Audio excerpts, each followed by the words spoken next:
guys, Brian from Snowwalker Bushcraft, and we're here up in Maine. And we're going to be here for the next 4 days, and I'm here with Mike Douglas. I'm here with Darrin Baird from East Woodland Survival. I'm here with Chris Wick from Off the Bark Bushcraft. And we're going to go back and learn primitive skills and stay away from modern skills. This is Mike, and he runs the Maine Primitive Skills School. Mike, what do you like teaching about this the most? Watching people get connected to the landscape with self-confidence and real skills you can wrap your mind around that connect you to, you'll be driving and saying, hey, I can put a shelter there. That tree's dead enough, I bet I can get a bow drill fire out of that. And suddenly it's real and authentic. There's something worth knowing and sharing rather than office gossip around the water cooler or, you know, griping about the day or dreading the next one. You actually can talk about how you can get fire from a tree, or how you can break rocks into tools, or that you saw a deer and it didn't run from you when it looked at you.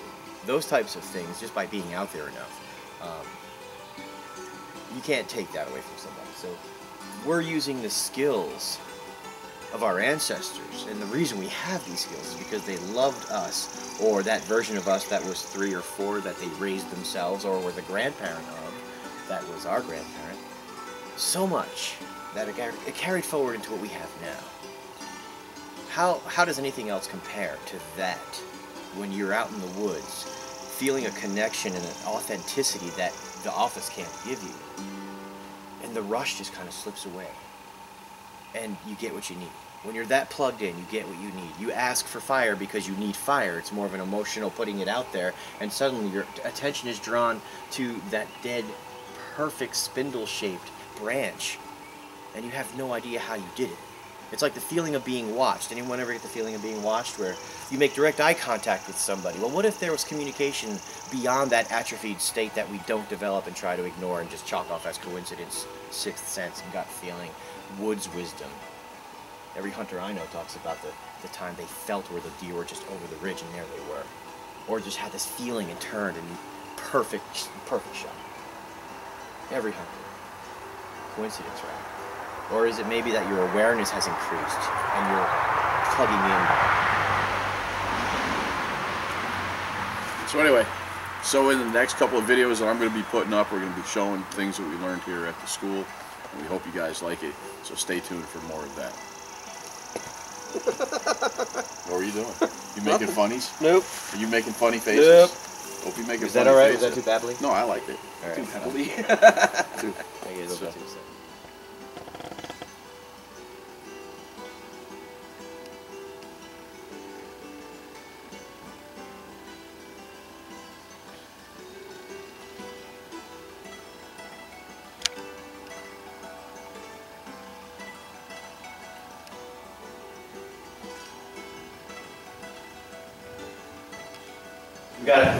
We got a group coming in, and what happens typically is we don't have a target audience. I'm just going to put that out there.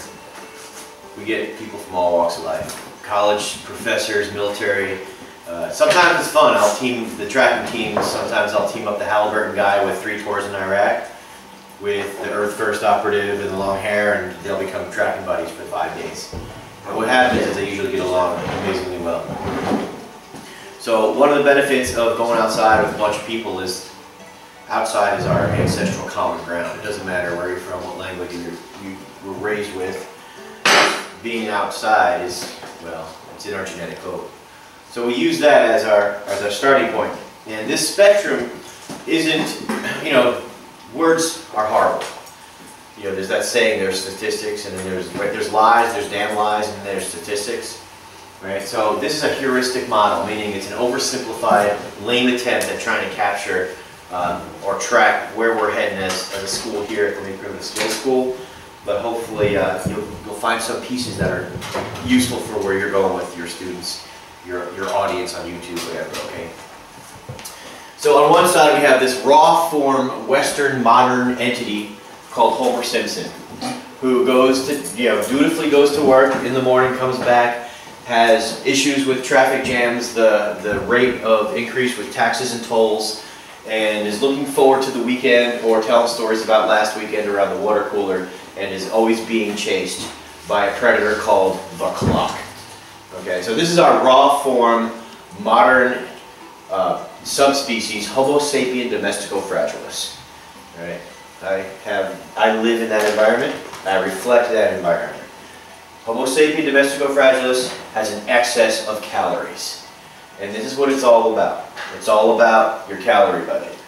So let's say that we start to go outside and we notice that it's kind of cool out.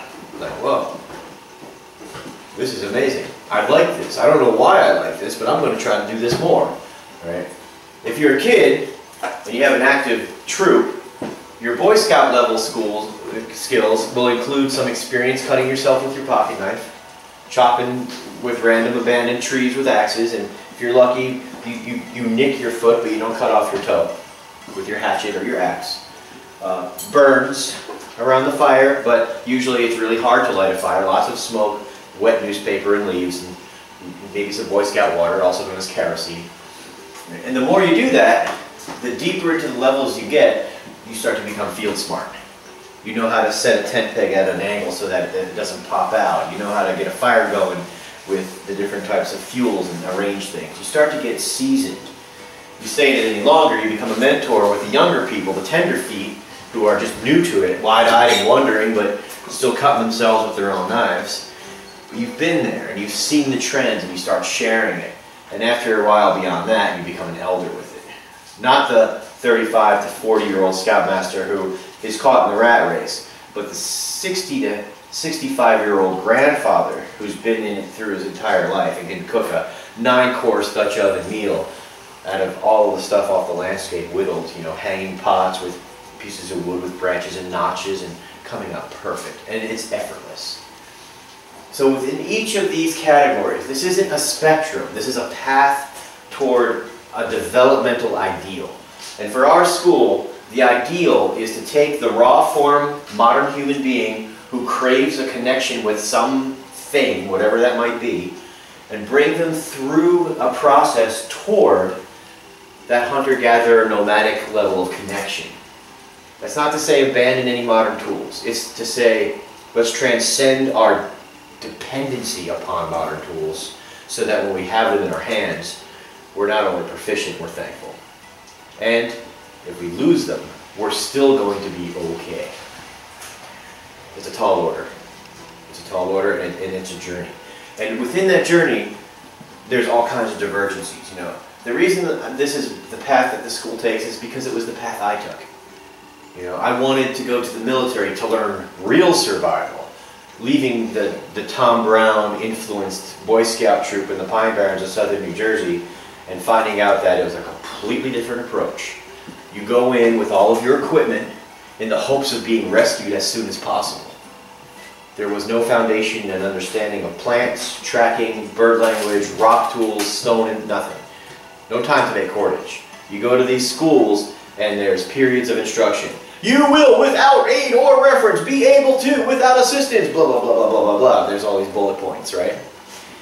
X amount of people, X amount of time, with an expected attrition rate of about 20%. Don't make it through injury, or they just couldn't grasp the concepts, and they get either recycled or booted back to their unit. Okay, cafeteria style. And that's not good or bad. I mean, there's a lot of people who took that and ran with it, especially after Vietnam. They disappeared into the woods of Northern California, some of them here in Maine, and you know, they did well with what they had, usually coupled, however, with PTSD issues and some other things. Within this realm, I know people who are field smart because they're passionate. They love what they're doing. Right? I'm really familiar with the personalities within those circles. Let's leave it at that. There are others who are like, just doing their job, man, and they don't show up for the specialized training. They won't pour out of the vans when they get here to play in the woods. But the ones who are passionate, their body language is like, let's go, let's do it. The ones who they have to come through as a part of the training cycle, you can tell they're like, right? Closed body language. Master Maine Guide. Master Maine Guide goes a little bit deeper than the military survival for one reason, and that's timelessness. All right? Actually, there's more than one reason. Timelessness and the idea of the hunter-gatherer nomad. By traveling, you learn more. You're just more aware seasonally. You have this opportunity to slow down and be present and wander the woods without time or destination. People pay you, sure, to go fishing, hunting, find that bear, whatever. But during your downtime, when you're scouting, you're just letting the canoe take you where you need to go, or the trails, or the sign, right? And you start opening up a little deeper than is even permitted in Seaver School or military level training. In the military level training, you're running from point A to point B for certain objectives. It's very goal oriented. Now think about goals. What do they do? You have to achieve this, usually within a certain period of time. And that causes tunnel vision. Instead of going point A to point B, we're trying to open up people to this sense of, it's not really multitasking in the way that we see it. I mean, there's no such thing as multitasking. Every time I see a car that's ahead of me drifting on the line, it's either someone who's had too much to drink or someone on a cell phone, right? There's no such thing as multitasking, but what we can do is approach it through an organic, multi-directional sensory experience where I'm looking for my shelter, but on my way I find this medicinal plant, these perfect rocks, this amazing throwing stick, and this piece that's probably going to be my spindle and my fireboard. And I'm going to put them next to the big tree where I find my site, and then I'm going to start building my shelter. And I'm going to spiral outward, you know, rake up all my debris, but on the way, I'm setting aside that fishing gig. You know, the forked stick, that's just perfect. Just got to put some barbs on it. Does that make sense to you? It takes practice, and you can't do it in a day. And you can't learn it on a YouTube video. In fact, it's a lifelong pursuit. But when you get through this, and somewhere over here is Tom Brown, and he's an anomaly. I don't know what to make of that guy, because I've been there enough to see things that I can't wrap my head around. But I know beyond Tom Brown is our ancestral hunter-gatherer nomadic heritage. It's already genetically in us. How many of us as kids played where you pretended to be an animal? How about build forts? Shelters, right? Shelter buildings in there, shape-shifting, for lack of a better term, or imaginative tracking role-playing if you want to be really, you know, psychologically safe with your terminology. Hero's journeys, going out on adventures, even if it's a towel tucked into your shirt and jumping off the couch with a broom handle, you're going on these amazing journeys. So we've already got this raw material to turn Homer Simpson into something that they're craving. We're not telling them what to do or what to think. We're saying, here's a suite of tools that have been laid out for you by your great-great-grandparents. And they did it because they were passionate and they loved the people that they were nurturing and bringing up, your great-grandparents. And it was handed down over the generations for you to do the same. How do we get you as fast as possible from Chemlon bliss to that Nayaku? And Nayaku is a term that captures that sense of being completely plugged into your landscape without any thoughts in your head and having a knowing that the deer are around the next corner. Or that when you turn your head, there's something staring back at you. It's that atrophied feeling of connection and being watched and forgetting something that we call our subconscious, but it's opened up wide and it's used as our primary source of information gathering instead of this. This is just a piece of who we are. We use this to read it in the book, to get the, okay, opposite leaf pattern, double tooth, and then we go out and we start getting into it. It looks like a battle. I better bring this back. You find out that it's not only not the plant you thought it was, right, but it's a look-alike that will cause blistering if you eat it. An example, you ever hear the shrub yew, Y-E-W? Nice, very attractive, juicy red berries, very succulent, and they even look like miniature olives, and the seeds are lethal. We have kids, I was one of them, who pulled up scallions and ate dandelions and put them in their mouth all the time. How come we don't have kids drop them like flies from those little delicious looking yew berries, right? How many of us as kids took those berries, picked them, smushed them in our fans, and were like, it doesn't feel right. Yeah? So there's something there, but it's not reliable. It's not reliable because for 13 years we sit still just like you're all doing right now and listen to somebody blab. So the other part of the construct is we can't teach this way. This is not teaching. This is sharing oral story. And ideally it should be about the physical experience we all shared in the rain trying to get fired. Right? Or the shelter where we got tore up by mosquitoes but we made it through the night. And some of us even had a comfortable night's sleep. That's what this part is supposed to be. Not the only way to learn. Okay, so part of what we do as a school is data dump, get it in the noggin, go out and do it. And be prepared. Say, you have your spotters ready, because you don't want to put people too far beyond their comfort zone. Even if they're not in physical harm, psychologically you might scare them out of the woods forever. So I'm not going to take that kid or adult who's never been in the woods before and pretend to be lost in the swamp as the sun's going down. But I'll do it to Jim Kane, because that's his edge, right? Does that help? When you start mentoring, one of the first things, and it's, you do this in your occupation, you start reading nonverbal cues and body language and word syntax and eye contact to better profile your students so that you can serve them better. Where is their edge with this? And we do this through all types of primitive hunter-gatherer technologies. One of the big ones is the art of questioning. And it only works, all of them only work if it's from a place of authenticity and sincerity in your heart. If you feel like you're being smarmy or cheesy with it, or like a used car salesman, you're doing it wrong. Right? You got to be totally on board and passionate about what you're doing. And it's easy. For me, it's easy because I've got kids. So all of you folks who are here, everyone who comes to this door, they're the role models for my children. Right? They don't even know they've been drafted as that. But it wasn't me who drafted them. Them showing up. When my kids walk out of the house, the first thing they see is humanity. And their baseline expectation is what they see when they open that door and come outside. And that's you. Right? So that puts a tall order on me, the parent. So there's my ownership into it. I need to share from the best place I can be at all the time for my people, these people, you, because I can't teach my kids. I'm a parent. You ever try to teach a kid that's yours? They're like, yeah, whatever, right? Especially when they're teenagers. It doesn't work. But he's cool because he doesn't have kids yet.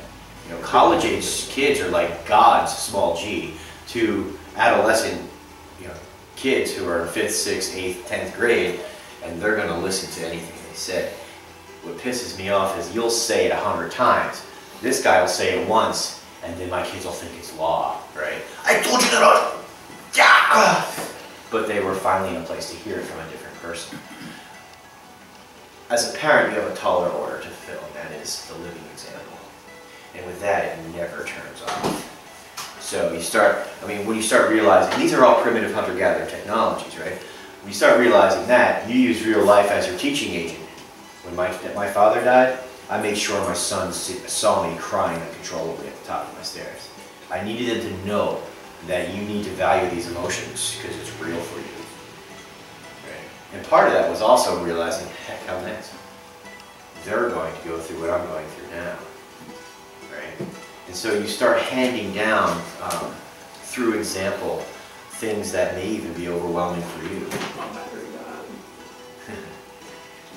Anyway, all of this because someone signed up for a survival course.